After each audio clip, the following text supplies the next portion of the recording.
वक्रतुंड महाकाय सूर्यकोटी समप्रभ निर्विघ्नं कुरु मे देवो सर्वकार्येषु सर्वदा.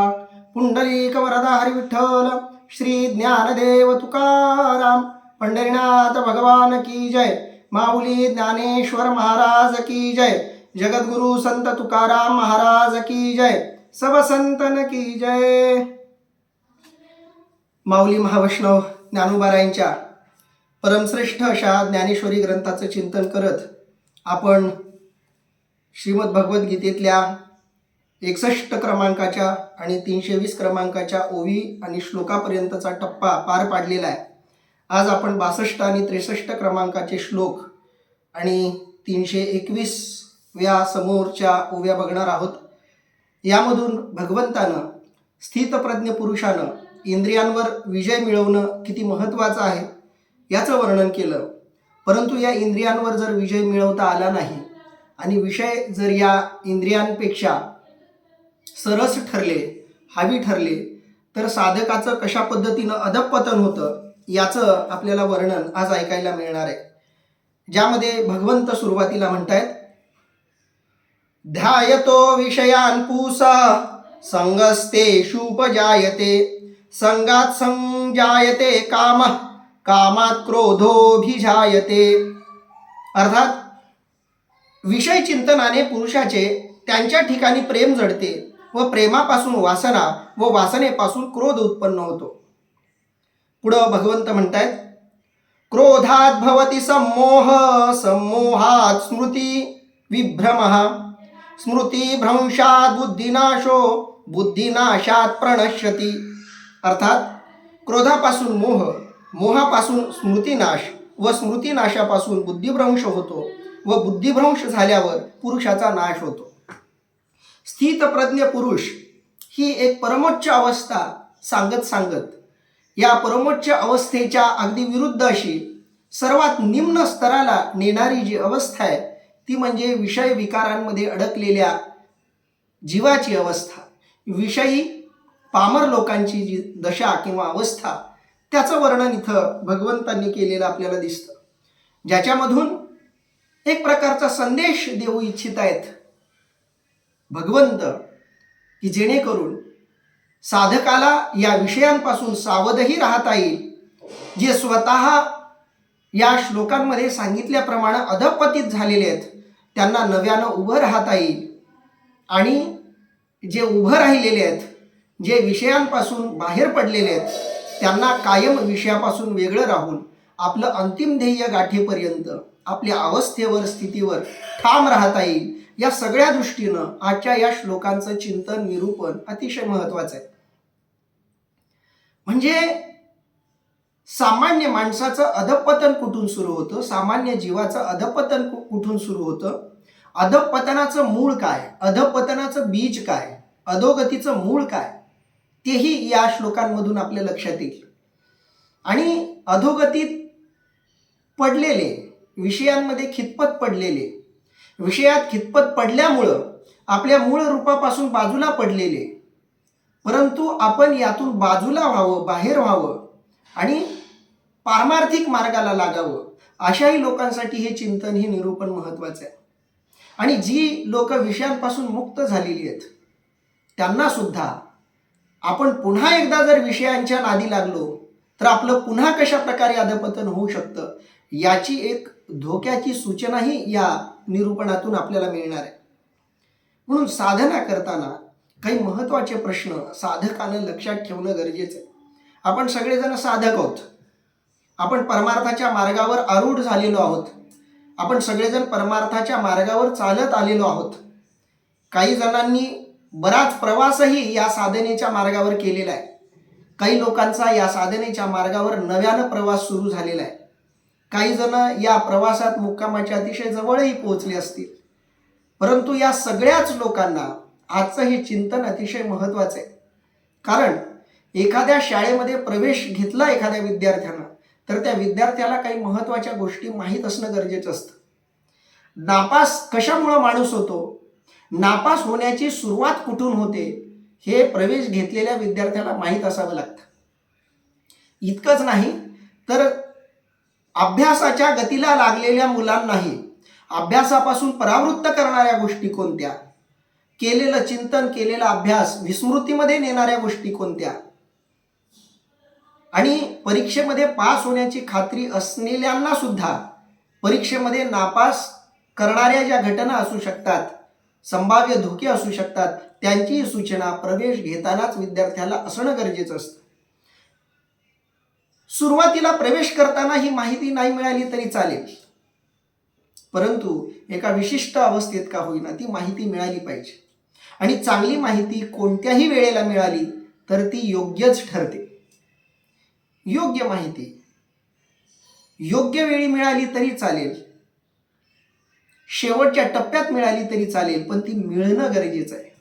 न मिळण्यापेक्षा चांगली माहिती लवकर मिळणं कधीही चांगलं. म्हणून जी माहिती इथं भगवंत देत आहेत ती माहिती प्रत्येक टप्प्यावर उपयोगाची ठरणारी आहे. साधनेत नवीन असलेल्यांसाठीही, साधनेमध्ये मध्यभागापर्यंत प्रवास केलेल्यांसाठीही, आणि साधनेमध्ये अंतिम टप्प्याच्या जवळ पोहोचलेल्या साधकांसाठी सुद्धा, आणि विषयांमध्ये खितपत पडलेल्या लोकांसाठी सुद्धा, सगळ्यांसाठी सुद्धाच आजचं हे निरूपण अतिशय महत्त्वाचं, मार्गदर्शक आणि उद्बोधक अशा स्वरूपाचं आहे, ज्याच्यामध्ये विषयाचं चिंतन केल्यामुळं पुरुष कशा प्रकारे विषयांमध्ये मोहित होतो, विषयांच्या प्रेमामध्ये पडतो, विषयांच्या प्रेमात पडल्यामुळं त्याला कशा प्रकारे वासना जखडून घेते, आणि वासनेने एकदा त्याला जखडलं की मग विकार कसे त्याच्या अंतःकरणात प्रवेश करायला लागतात, आणि तो कसा क्रोधी होतो याचंही वर्णन इथं भगवंतानं केलं. आणि एकदा क्रोध अंतःकरणात निर्माण झाला की क्रोधापासून मोह, मोहापासून स्मृतिनाश, आणि स्मृतिनाशापासून बुद्धिनाश होतो, आणि बुद्धिनाश हा पुरुषाच्या नाशाला कारण ठरतो. हा सगळा नाशाचा प्रवास भगवंतांनी या 2 श्लोकामध्ये सांगितलेला आहे. म्हणून हे दोन्ही श्लोक मिळून एक परिपूर्ण तत्वज्ञान, एक परिपूर्ण विचार भगवंतानं मांडलेला आहे. आणि म्हणून श्रीमद भगवद्गीताकारांनी हे दोन्ही श्लोक सलग घेतलेले आहेत. आणि या दोन्ही श्लोकांचं माऊली सुद्धा एकत्रितपणे वर्णन करताना आपल्याला दिसत आहेत. माऊली या श्लोकांचं काय वर्णन करतायत ते आता आपण बघूया. माऊली म्हणतायत, जरी हृदयी विषय स्मरती तरी निसंगाही आपजे संगती, संगे प्रगटे मूर्ती अभिलाषाची. अर्थात अंतःकरणात विषयाची नुसती आठवण झाली तरी विरक्तालाही पुन्हा विषयांचा संग घडून कामना उत्पन्न होते. बघा, माणसाचा जो स्वभाव आहे तो स्वभाव लवकर जात नाही, कारण स्वभाव घडण्यासाठी अनेक वर्षाचे संस्कार कारणीभूत होत असतात, ठरत असतात. आपल्या शरीराला एखादी सवय लागली सारखी सारखी वारंवार, तर ती सवय लवकर जात नाही. अनेक उदाहरणं, अनेक दृष्टांत तुम्ही ऐकले असतील. मी सुद्धा असं एक उदाहरण ऐकले, बरीच उदाहरणं ऐकली, पण आता एक आठवलेलं सांगतो. की एक माणूस रिटायर झाला, एसटी खात्यामध्ये तो कंडक्टर म्हणून नोकरीला होता, चालक, वाहक म्हणून. आणि तो रिटायर झाला, आणि रिटायर झाल्यानंतर पेन्शन घेण्यासाठी तो पेन्शनच्या ऑफिसमध्ये गेला. पेन्शनच्या ऑफिसवाल्यांनी त्यांना कागद दिले आणि सांगितलं की याच्यावर सह्या करा. मग सह्या करण्यासाठी त्यांनी पेन मागवला. पहिला पेन घेतला, सही केली, तर तो पेनच चालेना. तो पेन चालत नाही म्हणून त्यांनी तो पेन बाजूला ठेवला. दुसरा पेन मागवला, तो पेन चालून बघितला, तोही पेन चालेना. असे 4-5 पेन बदल करून झाले, पण पेनच चालेना. सगळ्यांना आश्चर्य वाटलं. तेव्हा तो जो वाहक होता, त्याच्यासोबत असलेला एक त्याचा मित्र त्याच्यासोबत होता. त्याने विचारलं, काय प्रश्न काय? काय देऊ म्हणे, यांच्या हातात गेला की सगळेच पेन बंद पडतात. त्यांनी सांगितलं, अहो पेना बंद पडत नाहीत. मला प्रश्न लक्षात आला म्हणे, तुम्ही त्यातला कोणताही एक पेन त्यांनी चालू करून देतो. तो पेन त्यांनी त्या वाहकाच्या हातात दिला. ते ज्या खुर्चीवर बसले होते त्या खुर्चीला त्यांनी मागून हलवायला सुरुवात केली. आणि त्यांनी हलवायला सुरुवात केल्याबरोबर यांच्या सगळ्या पेना चालू झाल्या. कारण तुमच्या लक्षात आलं असेल, कारण या कंडक्टरला बसमध्ये आदळे बसतानाच पेन लिहायची सवय. स्थिर गाडी असताना त्यांनी कधी पेन चालवलेलाच नाही. आयुष्यभर रिटायर होईपर्यंत त्यांनी जेव्हा जेव्हा पेन चालवला तेव्हा तेव्हा गाडी चालूच असायची. आणि म्हणून त्यांचा पेन नेमका बंद पडायचा, कारण खुर्ची हलत नव्हती. आणि म्हणून जेव्हा मागच्यानं खुर्ची हलवायला सुरुवात केली तेव्हा त्यांचा पेन आपोआप चालू झाला. विनोदाचा भाग जरी बाजूला ठेवला तरी शरीराला ज्या गोष्टीची वारंवार सवय लागते ती गोष्ट सहजासहजी बाजूला पडत नाही. ज्या गोष्टीची सवय तुम्ही या इंद्रियांना लावा, पडिली वळण इंद्रिया सकळा, या इंद्रियांना ज्या गोष्टीची सवय वारंवार पडते ती गोष्ट ही इंद्रिय विसरत नाहीत. म्हणून जी लोक सारखं ड्रायव्हिंग करतात ती लोक झोपेतही गाडी चालवतात. त्यांना त्याच प्रकारचे भास, त्याच प्रकारचे भ्रम होत राहतात. तुम्ही ज्या पद्धतीचं कर्म दिवसभर कराल त्या प्रकारची सवय इंद्रियांना आपोआप लागते. तो इंद्रियांचा स्वभाव आहे. हे या एका जन्मापुरतं झालं. 20-30 वर्षाची तुम्ही नोकरी करताय, त्या नोकरीची सवय या इंद्रियांना लागते. मग विचार करा, जन्मोजन्मांमध्ये ज्या विषयांची सवय या मनाला लागलेली आहे ती सवय हे मन सहजासहजी सोडेल का? त्या मनाच्या नियंत्रणात आलेली इंद्रिय सहजासहजी विषयांवरचं हे प्रेम सोडतील का? आणि म्हणून एखाद्या जन्मामध्ये या इंद्रियांनी ठरवलं जरी विषयांपासून वेगळं व्हावं, किंवा एखाद्या जन्मात या इंद्रियांचं नियंत्रण करणाऱ्या मनानं जरी ठरवलं की आपण या जन्मामध्ये विषयांपासून दूर राहू, तरी सुद्धा जन्मजन्मांतरामध्ये मनाला, इंद्रियांना विषयांच्या आसक्तीची जी सवय लागलेली आहे ती अधूनमधून बाहेर पडते. आणि म्हणून विषयांपासून दूर झालेली लोक सुद्धा कधी पुन्हा विषयांमध्ये पडतील हे काही नक्की सांगता येत नाही. मी एक उदाहरण असंही ऐकलंय, एक माणूस अत्तराच्या दुकानामधून असा पास होत होता. म्हणजे अत्तराचा बाजार होता तो, आणि त्या बाजारातून पलीकडे जात होता.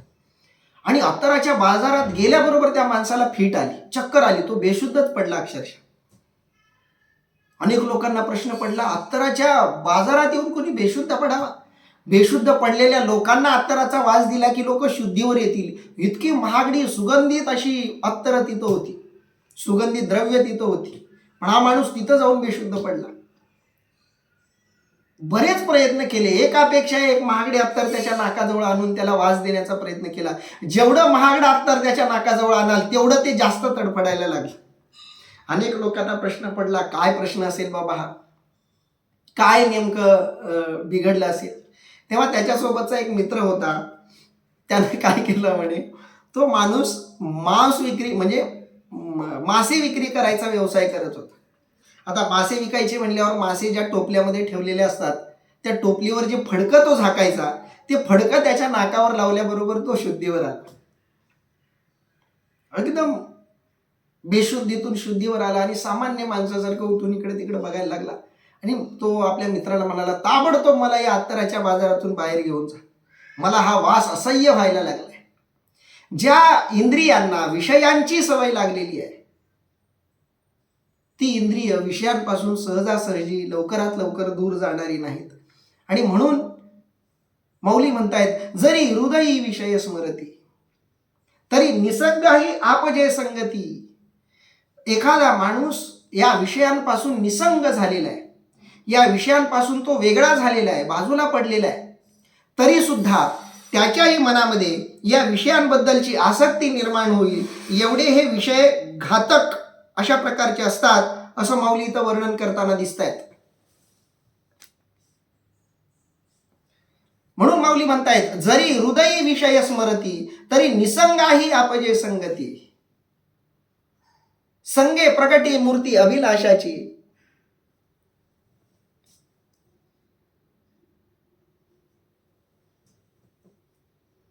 आले सर.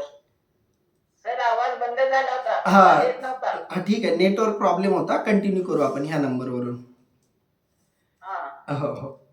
माऊली सांगतायत, जरी हृदयी विषय स्मरती तरी निसंगाही आपजे संगती. संगे प्रकटे मूर्ती अभिलाषाची. एखाद्या माणसानं विषयापासून स्वतःला परावृत्त जरी केलं तरी परावृत्त केलेलं हे मन पुन्हा एकदा विषयांमध्ये अडकतं, पुन्हा विषयासक्त व्हायला लागतं. आणि विषयासक्त झालेल्या अशा मनाला निसंग स्वरूपातही आपजे संगती. जरी हृदयी विषय स्मरती, विषयांना वेगळं करूनही, विषयांना बाजूला करूनही ज्या लोकांच्या मनात जेव्हा केव्हा विषयांचं स्मरण होईल, जेव्हा केव्हा विषय स्मरतील, जरी हृदयी विषय स्मरती, नुसतं स्मरण जरी केलं विषयांचं, विषय समोर तर आलेलेच नाही आहेत अजून, विषय समोर येणं हा आणखी पुढचा विषय आहे, पण विषय समोर येण्याच्या आधी केवळ हृदयात जरी त्या विषयाचं चिंतन झालं सुरू, जरी हृदय विषय स्मरती तरी निसंगाही आपजे संगती. निसंग अशा जीवात्म्यालाही, साधकालाही, पारमार्थिक व्यक्तीलाही त्या विषयांची संगती उत्पन्न होते, निर्माण होते, ती भावना निर्माण होते. संगे प्रकटी मूर्ती अभिलाषाची. आणि एकदा विषयांचं स्मरण झालं, एकदा त्या विषयांची संगती मनात उत्पन्न झाली की मग अभिलाषेची मूर्ती हृदयामध्ये प्रगट होते. अभिलाषाची मूर्ती म्हणजे वासनेची मूर्ती, कामनेची, इच्छेची वासना सूक्ष्म रूपात का होईना विषयांचं स्मरण झालेल्या हृदयात निर्माण होते. आणि मग पुढं काय होतं माऊली सांगतात बघा, जेथ कामू उपजला ते तो क्रोध आधीची आला, क्रोधू असे ठेविला संमोह जाणे. अर्थात ज्या ठिकाणी काम उत्पन्न होतो त्या ठिकाणी क्रोधाचे अगोदरच बिराड येते व जेथे क्रोध आला तेथे अविचार ठेवल्यासारखाच असतो. माऊलींनी खूप सुंदर संगती सांगितलेली आहे. जेथ कामू उपजला, ज्यावेळी काम निर्माण होतो, काम म्हणजे कामना, काम म्हणजे आसक्ती, मोह, जिथं हा काम निर्माण होतो, काहीतरी मिळावं ही अभिलाषा निर्माण होते, ते तर क्रोध आधीच आला. क्रोध तिथं आधीच येऊन ठेपलेला असतो, आधीच तो तिथं आलेला असतो. क्रोध असल्याशिवाय, क्रोधाची पार्श्वभूमी असल्याशिवाय, क्रोधाचं मूळ असल्याशिवाय काम जन्मालाच येत नाही. कामाच्या मागं क्रोध दडलेलाच असतो. आठवून बघा, आपल्याला जेव्हा एखादी गोष्ट मिळाविषयी वाटते, जेव्हा एखादी गोष्ट मिळाविषयी वाटते तेव्हाच तिच्या मागच क्रोध दडलेला असतो. कारण जी कामना तुम्ही केलेली आहे ती कामना जर पूर्ण नाही झाली तर लगेच काम बाजूला होतो, कामना बाजूला होते आणि क्रोध पुढे येतो. क्रोध फक्त कामनेच्या पूर्तीची वाट बघण्यासाठी मागे थांबलेला असतो. कामनेची पूर्ती जर नाही झाली की मग कामना बाजूला गेली की लगेच क्रोध समोर येतो. एखादं पद मिळावं वाटतंय, ते पद नाही मिळालं की मग माणसाला लगेच राग येतो. आता राग कुणाचा येईल हा विषय वेगळा. ज्यानं काम केलं नाही त्याचाही राग येऊ शकतो, ज्यानं त्या कामात अडकाठी आणलेली आहे त्याचाही राग येऊ शकतो, किंवा ज्याचा त्याच्याशी काहीच संबंध नाही त्यांचाही राग येऊ शकतो. पण राग येतो नक्की, कारण एकदा कामना निर्माण झाली की ती कामना अतृप्त राहिली, अपूर्ण राहिली की क्रोध हा पुढे येतोच, कारण तो कामामध्येच सूक्ष्म रूपानं दडलेला असतो. जसं पान खाताना पानामध्ये लाल रंगाचा कोणताही पदार्थ नसतो, हिरव्या रंगाचं पान असतं, पांढऱ्या रंगाचा चुना असतो, तपकिरी रंगाची कात असते, पण त्या तिघांना एकत्रित आणलं की जसा लाल रंग निर्माण होतो तसा काम याच्यामध्ये क्रोध दिसत नसला तरी काम अपूर्ण राहिला की त्या कामाची जागा क्रोध आपोआपच घेतो, भलेही कामामध्ये क्रोध दिसत नसेल. जेव्हा काम निर्माण होतो तेव्हा क्रोध लपलेला असतो. ज्याच्या मनात काम आहे तो नम्र वाटेल तुम्हाला, तो विनम्र भाषेत तुम्हाला बोलेलही. पण जर तुम्ही त्याचं काम केलं नाही की मग त्याच्या आतला राग बाहेर येतो. आपण राजकारणावर बोलू नये, पण एक उदाहरण आठवतं म्हणून बोलतो. सध्या थोडं राजकारणाचं आजूबाजूला वातावरण आहे. एखाद्या व्यक्तीची पक्षावरची निष्ठा त्या पक्षाकडून काहीतरी मिळावं याच्यासाठी आहे, म्हणजे पक्षनिष्ठेच्या मागं काम भावना दडलेली आहे, कामना दडलेली आहे, इच्छा वासना दडलेली आहे, की तो माणूस त्या पक्षाबद्दल खूप आपुलकी, खूप नम्रता, खूप निष्ठा असल्यासारखं दाखवतो. पण कोणत्या तरी कारणानं त्या पक्षानं तिकीट डावललं, कोणताही पक्ष असो, आपल्याला पक्षाशी काही देणं घेणं नाही, पक्ष कोणताही असो, एखाद्या पक्षानं तिकीट डावललं की राग त्याच लोकांना येतो ज्यांच्या त्या कामनेमध्ये, त्यांच्या त्या इच्छेमध्ये, पक्षनिष्ठेमध्ये कामना असते. पक्षनिष्ठेमागे कामना असेलच असं नाही. प्रत्येकाची पक्षावरची निष्ठा काहीतरी मिळावं म्हणूनच असते असंही नाही. एखाद्या पक्षाचा विचार पटतो, जुळतो, म्हणूनही एखाद्या पक्षावर निष्ठा ठेवू शकतो. पण असं नसेल आणि पक्षनिष्ठेच्या मागं कोणता तरी कामभाव दडलेला असेल, वासना, इच्छा, आकांक्षा दडलेली असेल, तर ती इच्छा जर पूर्ण नाही झाली तर लगेच त्या पक्षाबद्दलचा राग बाहेर येतो. आता तुम्ही बातम्या बघत असाल, तिकीट मिळालं नाही म्हणून कुणी पक्षच सोडला, कुणी त्या पक्षाच्या नेत्यांनाच जाळलं, काहींनी त्या पक्षाच्या लोकांना शिव्याच द्यायला सुरुवात केली. वेगवेगळ्या पद्धतीची लोक तुम्हाला बघायला मिळतील. काम पूर्ण नाही झाला की मग लपलेला क्रोध अशा प्रकारे बाहेर येतो. जेव्हा त्याला कळतं की काम पूर्ण होणार नाही, इच्छा पूर्ण होणार नाही, तेव्हाच क्रोध पूर्ण रूपानं बाहेर येतो. तोपर्यंत तो क्रोध नम्र रूपात शांत बसलेला असतो. म्हणून जेथ काम उपजला, लक्षात ठेवायचं, काम निर्माण झाला की ते तो क्रोध आधीच आला. काम आला की क्रोध आलाच, इच्छा आली की क्रोध आलाच, काहीतरी मिळावंसं वाटतं ही भावना आली की ते नाही मिळाल्यावर राग येणारच. आणि माऊली पुढे बोलताय, जेथ काम उपजला ते तर क्रोधू आधीच आला, क्रोधी असे ठेविला समोह जाणे. आणि तो जो क्रोध असतो त्या क्रोधामध्येच समोह जाणे, त्या क्रोधामध्येच अविचार असतो. समोह म्हणजे अविचार, बेशुद्धी, न दिसणं, न कळणं, न वळणं. अविवेक म्हणजे समोह. क्रोधामध्ये अविवेक असतो. क्रोधी माणसाला कळत नाही मी काय बोलतोय. रागाच्या भरात लोक काय काय करून जातात.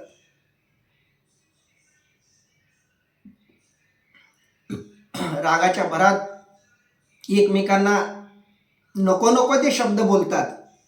नंतर आपण असं बोललो याचा त्यांनाच पश्चाताप होतो. कारण क्रोध आला की माणूस आंधळा होतो.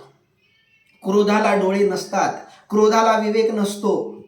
क्रोध हा असा विकार आहे जो आंधळा आहे, जो स्वैर आहे, निर्धास्त आणि बिनधास्त असा स्वभाव आहे क्रोधाचा. म्हणून या क्रोधाच्या आतच समोह जाणे, क्रोधी असे ठेविला समोह जाणे.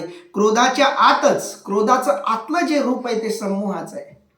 क्रोधाचं आतलं जे रूप आहे ते अविचाराचं आहे. तुम्ही बघा, रागाच्या भरात तुम्ही एखाद्याला जेव्हा बोलता तेव्हा आपण रागाच्या भरात जे काही बोललो ते बोलल्याचा तुम्हाला नंतर पश्चाताप होईल. तुम्हालाच आश्चर्य वाटेल की रागाच्या भरात मी हे काय काय बोलून गेलो किंवा बोलून गेले. कारण रागाच्या आत अविचार दडलेला असतो. आणि म्हणून माऊली म्हणतायत, जेथ काम उपजला ते तर क्रोध आधीच आला, क्रोधू असे ठेविला समोह जाणे. आणि त्या क्रोधाच्या आतच समोह लपलेला असतो, दडलेला असतो. पुढं माऊली वर्णन करतायत बघा, समोहा झाली या व्यक्ती तरी नाशू पावे स्मृती, चंडवाते ज्योती आहत जैसी. अर्थात प्रचंड वाऱ्याने जसा दिवा नाहीसा होतो त्याप्रमाणे अविचार येताच स्मृती, आत्मविचार नाहीशी होते. बघा, अविचार निर्माण झाला, समोह निर्माण झाला, मोह निर्माण झाला की काय होतं, समोहा झाली या व्यक्ती, एखादी व्यक्ती समोहाला उपलब्ध झाली, समूहापर्यंत पोहोचली तरी नाशू पावे स्मृती, मग त्याची स्मृती नाश पावते. मी कोण आहे, मी काय आहे, मी काय करायला हवं, काय मी करतोय, या कोणत्याही गोष्टीचं भान संमोहित व्यक्तीला राहत नाही. संमोहन शास्त्र असं एक नवं शास्त्र अलीकडे बरंच विकसित झालेलं आपण बघतो. या संमोहन शास्त्रामध्ये जी व्यक्ती संमोहित करते ती व्यक्ती ज्याला संमोहित करते त्या व्यक्तीकडून त्या व्यक्तीला हवं तसं काम करून घेते.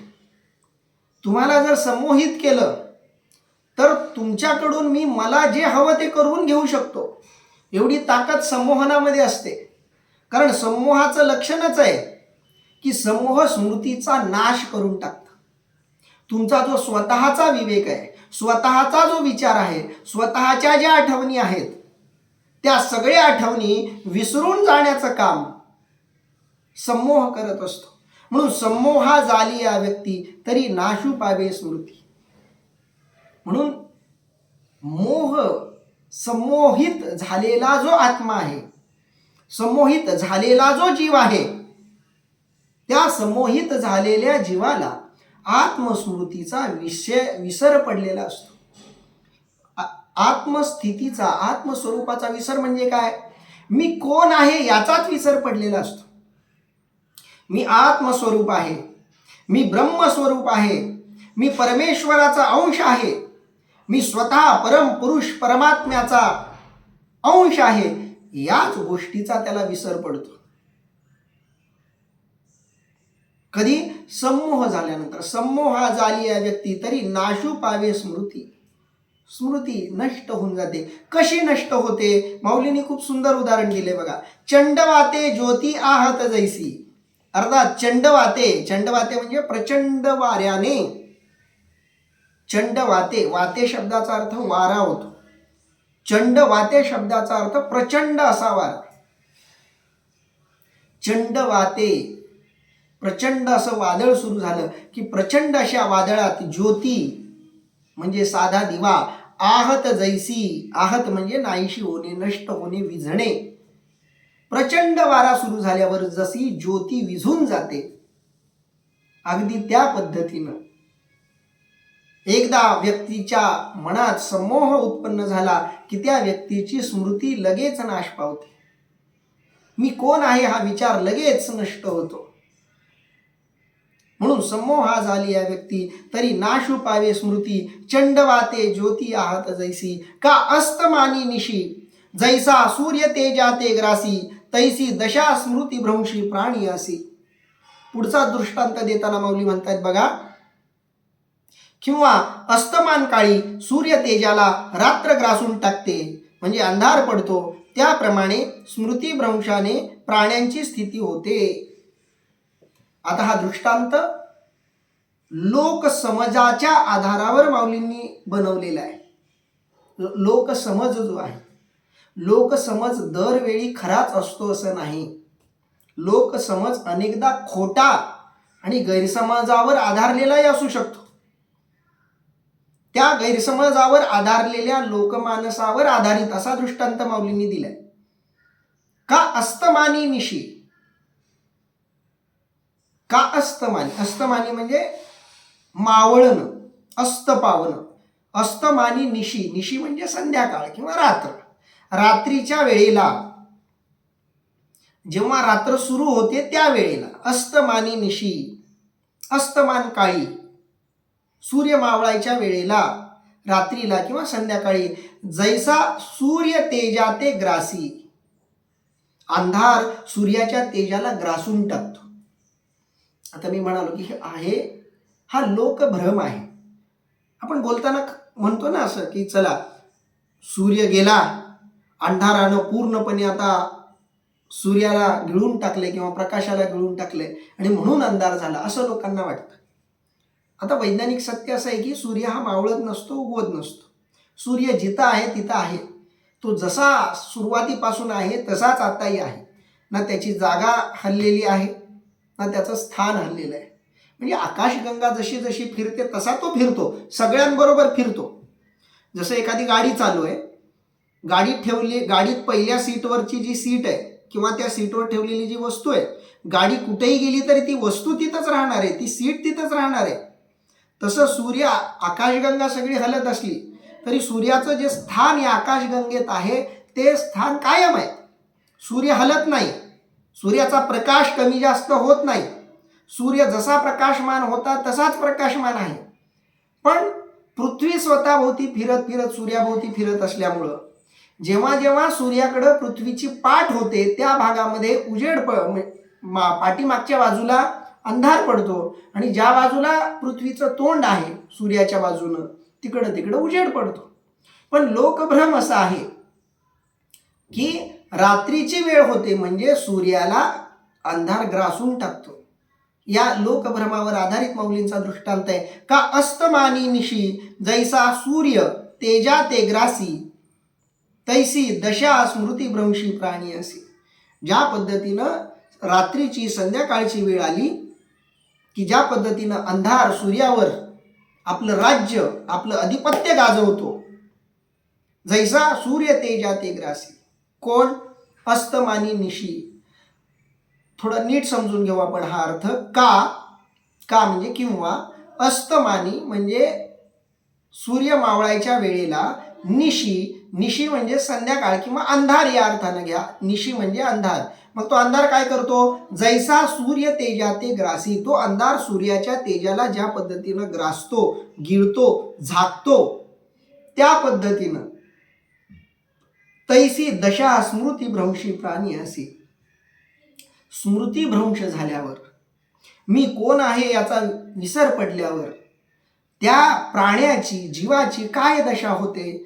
तीच दशा होते जी दशा रात्रीच्या वेळेला सूर्याची होते. लोकमानसामधला सूर्य रात्रीच्या वेळेला निस्तेज झालेला असतो. त्याचं अस्तित्व नष्ट झालेलं असतं, तो अस्तित्वहीन झालेला असतो. अगदी त्या पद्धतीनं तैसी दशा स्मृतिभ्रंशी प्राणी असे, त्याप्रमाणे ज्याला स्मृतिभ्रंश झालाय. स्मृतिभ्रंश म्हणजे काय?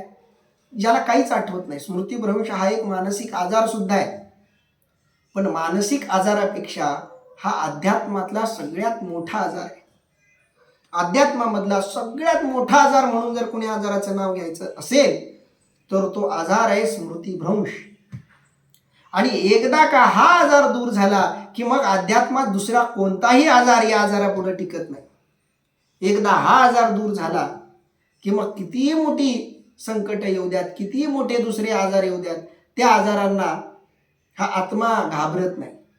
पण स्मृतिभ्रंश हा आजार अध्यात्मात झाला की मग त्याचं अधःपतन कुणी थांबवू शकत नाही. स्मृतिभ्रंश म्हणजे काय? खूप सुंदर स्मृतिभ्रंशाची खूप उदाहरणं देता येतील. पंचीकरण मराठी नावाचा खूप सुंदर एक ग्रंथ आहे प्राकृत मराठीतला. त्या ग्रंथामध्ये, पंचीकरण मराठीमध्ये स्मृतिभ्रंशाची अनेक उदाहरणं देण्यात आलेली आहेत. एक महत्वाचं उदाहरण त्यातलं सांगतो. स्मृतिभ्रंश म्हणजे काय? त्याच्यामध्ये बरेच दृष्टांत दिले. त्यातला एक दृष्टांत असा की एक वाघाचं पिल्लू हरवून मेंढ्याच्या कळपात शिरलं. लहान पाडस होतं, लहान पिल्लू होतं ते शेळ्यांच्या कळपात हरवलं आणि त्यांचा जो वाघाचा जो काही कळप होता तो वेगळ्या ठिकाणी निघून गेला. खरं तर वाघांचा कळप नसतो, पण जे काय 3, 4, 5 एका कुटुंबातले वाघ असतील त्यातलं एक पिल्लू हरवलं. ते मेंढ्याच्या, शेळ्यांच्या कळपात गेलं आणि हरवलं. या इकडच्या मेंढ्यांच्या कळपात गेल्यानंतर ते वाघाचं पिल्लू या शेळ्यांबरोबरच राहायला लागलं. शेळ्यांबरोबर सारखंच वागायला लागलं, शेळ्यांसारखं बोलायला लागलं, शेळ्यांसारखं पाला खायला लागलं, शाकाहारी बनलं, शेळ्यांसारखाच आवाज काढायला लागलं, शेळ्यांसारखं भ्यायला लागलं, घाबरायला लागलं. पण शरीर तर त्याचं वाघाचं होतं. आणि हळूहळू ते वाघाचं पिल्लू मोठं व्हायला लागलं तसं तसं ते वाघासारखं दिसायला लागलं. ते वरून जरी वाघ असलं तरी आतून त्याला असं वाटत होतं की मी शेळीच आहे.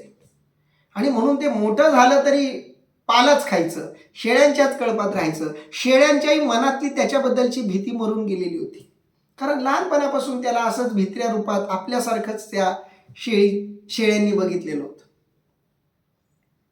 आश्चर्याची गोष्ट तेव्हा झाली जेव्हा एका वाघानं त्या शेळ्यांच्या कळपावर हल्ला केला. हल्ला केल्यानंतर त्याच्या लक्षात आलं की याच्यामध्ये आपल्यासारखा हुबेहूब दिसणारा एक प्राणी दिसतोय आणि हा तर आपल्या जातीचा दिसतोय, हा वाघ दिसतोय. पण तोही इतर शेळ्यांप्रमाणे या वाघाला घाबरून पळायला लागला, जीव तोडून पळायला लागला. वाघाने विचार केला, या शेळ्यांना नंतर पकडू, आपण या वाघाच्या मागे लागू, नेमकं काय प्रकरण आहे हे तरी कळेल. तो त्या वाघाच्या मागे लागला आणि तो बिचारा पळून पळून किती पळणार. तो जो खरा वाघ होता, जो स्वतःला शेळी समजायला लागला, तो हतबल झाला, सरेंडर झाला, समर्पित झाला, कारण आता पर्याय राहिला नाही. आणि त्या वाघानं त्याला जवळ येऊन विचारलं, अरे मी तुला खाण्यासाठी पकडलेलं नाही, मला तुला विचारायचं की तू आहेस कोण? तू तर वाघ आहेस आणि या शेळ्यांच्या कळपात तू काय करतोयस? झाडपाला खातोयस तू, तुला शोभतं का? त्याने सांगितलं, हे बघा, तुम्हाला खायचं असेल तर खा, पण उगाच अवघड प्रश्न विचारून मला संभ्रमात टाकू नका. मी शेळी आहे, शेळ्यांमध्येच मी राहिलोय, मी पालाच खाणार, तुम्ही मला वेगळंच काहीतरी डोक्याबाहेरचं तत्वज्ञान सांगू नका. त्या वाघाला कळलं की हा लहानपणापासून या कळपात राहिलाय म्हणून हा विसरलाय, याला याचं स्वरूप सांगून देणं खूप गरजेचं आहे. त्या वाघाला झालेला आजार म्हणजे स्मृतिभ्रंश. अध्यात्मातला हा सगळ्यात मोठा आजार आहे. मी कोण आहे हे विसरून जो मी नाही त्याला मी मानायला लागलो, तर तो आजार म्हणजे स्मृतिभ्रंशाचा आजार. आणि मग त्या वाघानं त्याला सांगितलं, अरे तुझा आवाज तर बघ, आवाज तर काढून बघ. आता वाघाचा आवाज शेळीसारखा जरी त्यानं काढायचा प्रयत्न केला तरी आवाज तर डरकाळीसारखाच निघणार. त्या वाघानं सांगितलं, सगळी ताकद लावून आवाज बाहेर काढ. आणि त्यानं खराच पूर्ण आवाज बाहेर काढला तर डरकाळी अशी बाहेर पडली की त्याच्याच कळपात असलेल्या शेळ्या आणखी जोरात घाबरून पळून जाऊ लागल्या. नंतर मग पंचीकरणकार सांगतायत की त्या वाघाला पाण्याच्या बाजूला आणलं आणि नदीमध्ये बघायला सांगितलं आणि सांगितलं की बघ, तुझं प्रतिबिंब आणि माझं प्रतिबिंब पाण्यामध्ये बघ सारखंच दिसेल तुला. तुझं शरीर माझं शरीर सारखं आहे, तुझे दात माझे दात, तुझी जीभ माझी जीभ, तुझं शरीर माझं शरीर सगळं सारखं आहे, याच्यावरून आपण दोघं एक आहोत आणि म्हणून तू वाघ आहेस. पंचकरणकरांनी ह्याचा सिद्धांत असा सांगितलाय की हा जीवात्मा विषयांच्या संगतीमध्ये येतो. विषयांच्या संगतीमध्ये आल्यानंतर त्याच्यामध्ये विषयांबद्दल आसक्ती निर्माण होते. विषयांबद्दल आसक्ती निर्माण झाली की ती आसक्ती अपूर्ण होताच क्रोध निर्माण होतो. ती आसक्ती पूर्ण झाली की लोभ निर्माण होतो. अपूर्ण राहिली की क्रोध निर्माण होतो. क्रोध आला किंवा लोभ आला की मग तो संमोहित होतो आणि आपलं मूळ रूप विसरून जातो. यालाच स्मृतिभ्रंश म्हणतात. संतांच्या संगतीत आल्यावर संत तो स्मृतिभ्रंश दूर करतात. आपण कोण आहोत याची आठवण करून देतात. पण ही संतांची संगती हा नंतरचा विषय. पण ज्या जीवाला मी कोण आहे याचाच विसर पडलेला आहे, त्याची काय अवस्था होते याच्यासाठी हा दृष्टांत दिलाय. आणि माऊलींनी त्या स्मृतिभ्रंशांची अवस्था सांगितली. कशी अवस्था असते त्यांची? ज्या पद्धतीनं रात्रीच्या वेळी सूर्यावरती, सूर्याच्या तेजावरती अंधारानं आपलं राज्य गाजवावं. खरं तर असं होऊ शकत नाही. अंधार कधीही प्रकाशाला जिंकू शकत नाही. प्रकाश थोडासा जरी आला तरी अंधाराचं नाव मिटवून टाकण्याची ताकद प्रकाशाच्या थोड्याशा अस्तित्वामध्ये आहे. पण हा भ्रम आहे. मी म्हणालो की लोकभ्रम आहे तो. लोकांना वाटतं की अंधारानं सूर्यावर, प्रकाशावर विजय मिळवला. हा भ्रम आहे. प्रकाशावर कधीच अंधार विजय मिळवू शकत नाही, पण भ्रमामुळं. तसंच जीवात्मा कधीच विषयासक्त होऊ शकत नाही. परमतत्वाच्या अस्तित्वापेक्षा वेगळ्या अस्तित्वाला तो कधीच उपलब्ध होऊ शकत नाही. पण भ्रमात रमल्यामुळं, स्मृतिभ्रंश झाल्यामुळं, मी कोण आहे हेच विसरल्यामुळं, जो मी नाही तो मी मला मानायला लागलो, याचं नाव स्मृतिभ्रंश. तैसी दशा स्मृतिभ्रंशी प्राणी असी, मग अज्ञानांध केवळ तेने आपलं विजय सकळ, तेत बुद्धी होय व्याकुळ हृदया माझी. अर्थात मग केवळ अज्ञानांधकाराने सर्व व्यापल्याने त्याची बुद्धी व्याकुळ होते. एकदा का या अज्ञानांधानं ग्रासून टाकलं, मग अज्ञानांध केवळ. आंधळेपणाचे दोन प्रकार आहेत. एक हे लौकिक आंधळेपण, ज्या डोळ्यांनी तुम्ही मला बघताय, मी तुम्हाला बघतोय, हे लौकिक डोळे आहेत. हे डोळे नसलेली ही लोक आंधळे असतात. पण एक आंधळेपणाचा दुसराही प्रकार आहे. अध्यात्मामध्ये या आंधळेपणाचं जास्त चिंतन केलं गेलेलं आहे. ते आंधळेपण म्हणजे मी कोण आहे आणि सत्य काय आहे हेच न दिसणारं ते आंधळेपण आहे. मी कोण आहे हेही दिसत नाही आणि जे सत्य आहे ते समोर दिसत नाही. सबंध जगत ब्रह्मरूप आहे, परमात्म रूप आहे असं न दिसता सगळं जगत आकार रूप दिसतं. आकाराप्रमाणे वेगवेगळं दिसतं. ज्यांना हे जगत आकाराप्रमाणे वेगवेगळं दिसतं, अध्यात्माच्या भाषेत तेही आंधळे आहेत. ज्यांना मी ईश्वर रूप आहे याची अनुभूती येत नाही, तेही आंधळे आहेत. ते अध्यात्मातले आंधळे आहेत. त्यांना अज्ञानांध म्हणतात. मग अज्ञानांध केवळ तेने आपलं विजय सकळ. त्याच्या त्या अज्ञानांधकारानं आपलं विजय शब्दाचा अर्थ होतो बुडतो. मग अज्ञानांध केवळ तेने आपलं विजय सकळ. अज्ञानाच्या अंधारामध्ये तो पूर्णपणे बुडून जातो. एखाद्या पाण्यामध्ये माणूस बुडून जावा तसं अज्ञानामध्ये स्मृतिभ्रंश झालेला जीवात्मा पूर्णपणे बुडून जातो.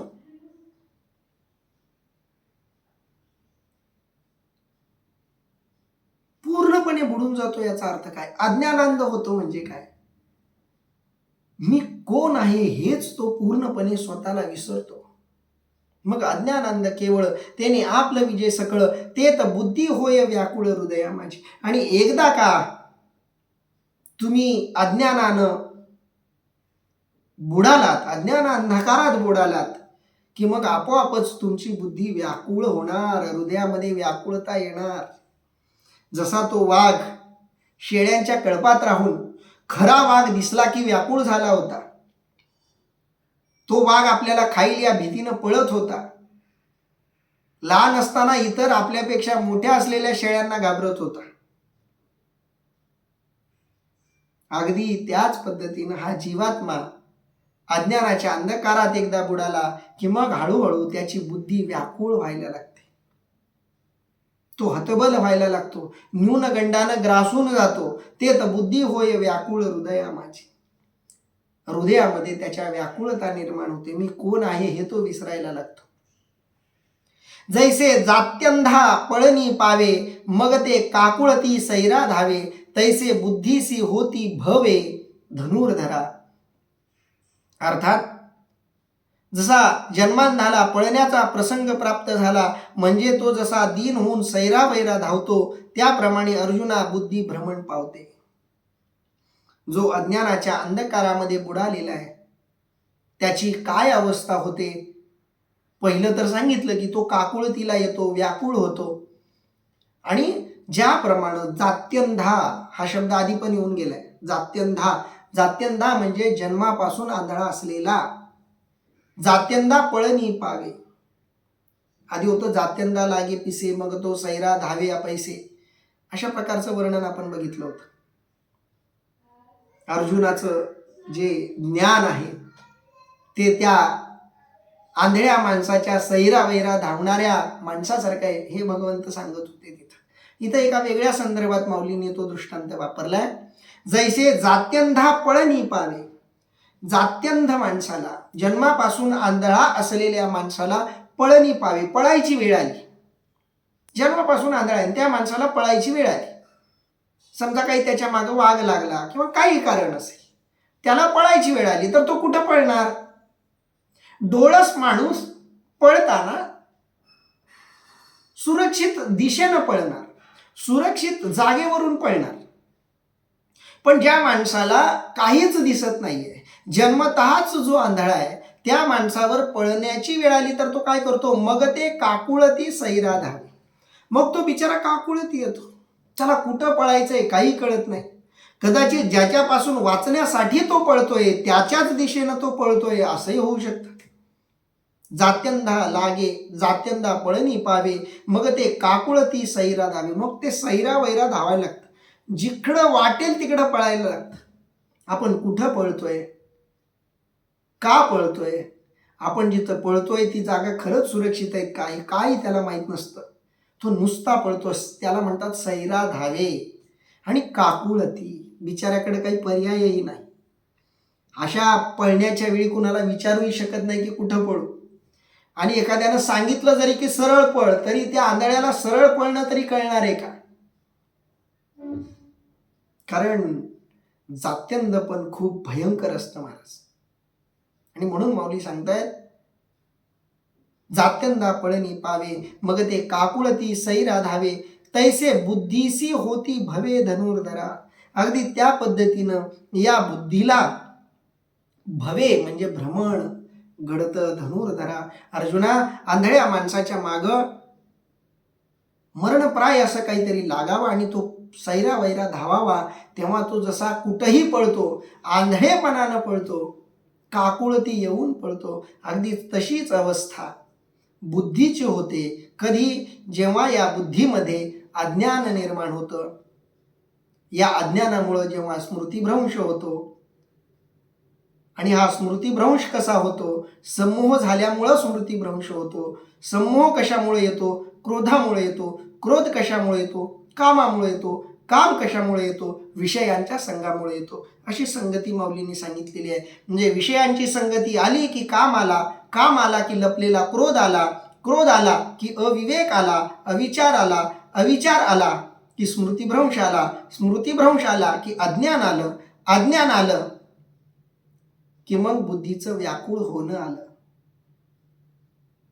म्हणून माऊली सांगतायत, तैसी बुद्धीसी होती भवे धनुर्धरा. आणि भ्रमिष्ट होऊन ही बुद्धी काहीही विचार करायला लागते. ऐसा स्मृतिभ्रंशू घडे मग सर्वथा बुद्धी अवघडे, ते तर समूळ हे उपडे ज्ञान जात. अर्थात जसा याप्रमाणे जर स्मृतिभ्रंश झाला तर दीन होऊन सैरावैरा, याप्रमाणे जर स्मृतिभ्रंश झाला तर बुद्धी गोंधळते व मग सर्व ज्ञान समूळ नाहीसे होते. अर्थात बघा, ऐसा स्मृतिभ्रंशो घडे, या प्रकारे जिथं स्मृतिभ्रंश घडतो. स्मृतिभ्रंश शब्द खूप महत्वाचा आहे, तो लक्षपूर्वक नीट समजून घ्यायचा आहे. स्मृतिभ्रंश म्हणजे काय? आपण खूपदा म्हणतो ना, अजाना मी तुझी लेकरे, तू सर्वांचा पिता, प्रेमाने तुझं नमितो गातो तुझ्या गुणांच्या कथा. आपण देवाबद्दल खूपदा म्हणतो की देवा आम्ही तुझी लेकर आहोत, तू आमचा बाप आहेस, सर्व करता करविता तोच आहे, कर्तुम अकर्तुम अन्यथा कर्तुम शक्ती त्या ईश्वराकडे आहे असं आपण म्हणतो. पण असं फक्त म्हणतो, तो विचार आपल्या मनात कायम असतो का? तर तो नसतो. आपण बऱ्याचदा त्याच्या विपरीत वागतो, बोलतो. ऐसा स्मृतिभ्रंशू घडे मग सर्वथा बुद्धी अवघडे. आणि मग स्मृतिभ्रंश घडला की मग बुद्धी अवघडून जाते. बुद्धीला काही कळेनासं होतं की मी काय करू आणि काय करू नको. ऐसा स्मृतिभ्रंशू घडे मग सर्वथा बुद्धी अवघडे. अवघडे म्हणजे अवघड परिस्थितीत, घोटाळ्यात पडते, असा इथं अर्थ दिलाय. सर्वथा बुद्धी अवघडे, ते तर समूळ हे उपडे ज्ञान जात. आणि मग ज्ञान समूळ नष्ट होऊन जातं, कारण अज्ञानानं त्याच्यावर सत्ता उपस्थित काबीज केलेली असते. चैतन्याच्या भ्रंशी शरीरादशा जैशी, तैसे पुरुषा बुद्धिनाशी होय देखय. अर्थात प्राणवियोगाने जरी शरीराची दशा होते, त्याप्रमाणे बुद्धिनाश झालेल्या पुरुषाची स्थिती होते. शरीरातला प्राण निघून गेलाय. शरीरातून प्राण निघून गेल्यावर या शरीराची काय स्थिती होते हे वेगळं सांगण्याची गरज नाही. एकदा या शरीरातला प्राण निघून गेला की हे शरीर जाळायच्या किंवा पुरायच्याच कामाचं राहत. एकदा आत्मा निघून गेला की लोकांना घाई लागते, एकतर याला पुरा नाहीतर याला जाळा. थोडा जरी उशीर झाला की लोक म्हणतात नाही शरीर फुगायला लागलंय, शरीराचा वास यायला लागलाय, लवकर याची विल्हेवाट लावा. आत्मा निघून गेल्यावर, प्राण निघून गेल्यावर शरीराची काय अवस्था होते हे वेगळं सांगण्याची गरज नाही. अगदी त्या पद्धतीनं ज्ञान निघून गेलेल्या जीवात्म्याची स्थिती होते. चैतन्याच्या भ्रंशी शरीरादशा जैसी, चैतन्य म्हणजे शरीरातलं चैतन्य, प्राण, भ्रंशी म्हणजे निघून गेल्यानंतर शरीरादशा जैशी, शरीराला जशी अवस्था प्राप्त होते, तैसी पुरुषा बुद्धिनाशी होय देखे. त्या पद्धतीची अवस्था बुद्धिनाश झालेल्या, स्मृतिनाश झालेल्या, आत्मस्वरूपाला विसरलेल्या जीवाची स्थिती होते. म्हणून ऐके अर्जुना, जैसा विस्फुलिंग लागे इंधना, मग तो प्रौढ झालिया त्रिभुवना पुरोषके. अर्थात म्हणून अर्जुना ऐक, लाकडाला ठिणगी लागली तर ती एकदा का भडकली म्हणजे त्रिभुवन जाळण्यास ती समर्थ होते. एकदा का अग्नी निर्माण झाला तर त्या अग्नीमध्ये ताकद किती आहे, सगळ्या ब्रह्मांडाला जाळेल एवढी त्याच्यामध्ये ताकद आहे. म्हणून ऐक अर्जुना, म्हणून अर्जुना तू ऐक, जैसा विस्फुलिंग लागे इंधना. विस्फुलिंग म्हणजे ठिणगी, लागे इंधना, इंधन म्हणजे लाकूड किंवा जळणारा कोणताही पदार्थ, ज्वलनशील असा कोणताही पदार्थ अग्नीच्या संपर्कात, ठिणगीच्या संपर्कात आल्यानंतर मग तो प्रौढ झालिया त्रिभुवना पुरुषके, मग ती ठिणगी इंधनाच्या संपर्कात येऊन वाढत वाढत वाढत इतकी वाढू शकते की त्रिभुवन सुद्धा जाळू शकते. त्या पद्धतीनं बुद्धिनाश झाला, स्मृतिभ्रंश झाला आणि मग कामभाव निर्माण झाला की मग तो छोटासा कामभाव सगळ्याच गोष्टीला विध्वंस करून टाकतो. तैसे विषयांचे ध्यान जरी विपाये वाहे मन, तरी येसणे हे पतन गिवसित पावे. अर्थात त्याप्रमाणे विषयाचे चिंतन चुकून जरी मनाकडून होईल तरी एवढा अनर्थ त्याला हुडकत येतो. बघा, काम छोटा, ठिणगी छोटीशीच आहे. छोटीशी ठिणगी सुद्धा सगळ्याला जाळू शकते. तैसे विषयाचे ध्यान, त्याप्रमाणे विषयांचं ध्यान केलं, विषयांचं स्मरण केलं. तैसे विषयाचे ध्यान विपाये वाहे मन, चुकूनही विपाये थोडं जरी, वाहे मन मनानं थोडा जरी विषयाचा विचार केला, विषयांचं ध्यान केलं तरी येसने हे पतन गिवसित पावे, तरी एवढं सगळं हे पतन त्याला शोधत येतं. आणि म्हणून साधकानं काळजी घ्यायची आहे, या विषय विकारांचं मूळच छाटून टाकलं पाहिजे. कामनाच संपली पाहिजे. कामनेच्या त्यागे भजनाचा लाभ. तुकोबाराय सांगतात, कामना संपली की खरं भजन घडतं. ज्या भजनात कामना आहे ते भजन राहत नाही, कारण त्याच्यामध्ये भोजनाची भावना निर्माण होते, भोगाची भावना निर्माण होते. आणि म्हणून कामना निर्माण झाली की कसा नाश होतो. काम आला की क्रोध आला, क्रोध आला की समोह आला, समोह आला की स्मृतिभ्रंश आला, स्मृतिभ्रंश आला की अज्ञान आलं, अज्ञान आलं की मग सैरावैरा धावणं, भ्रमण करणं, भटकंती करणं हे सगळं आलं. काकुळतीला येणं आलं, स्वतःचे हालहाल करून घेणं आलं, न्यूनगंड आला. या सगळ्या गोष्टी टाळायच्या असतील तर साधकानं कामनेचा त्याग करावा. या आशयाचं वर्णन इथपर्यंत माऊलींनी केलं. इथं आपण थांबूयात, बाकीचं चिंतन उद्या करूयात. पुंडलिक वरदारी विठ्ठल, श्री ज्ञानदेव तुकाराम, पंढरीनाथ भगवान की जय. माऊली ज्ञानेश्वर महाराज की जय. जगद्गुरु संत तुकाराम महाराज की जय. सब संतन की जय. रामकृष्ण हरी सर. रामकृष्ण. सुंदर झालं आजचं सगळं पूर्ण. रामकृष्ण हरी रामकृष्ण. फक्त एक असं की तुम्ही एक सेकंद. अत्तराची कथा सांगत होता.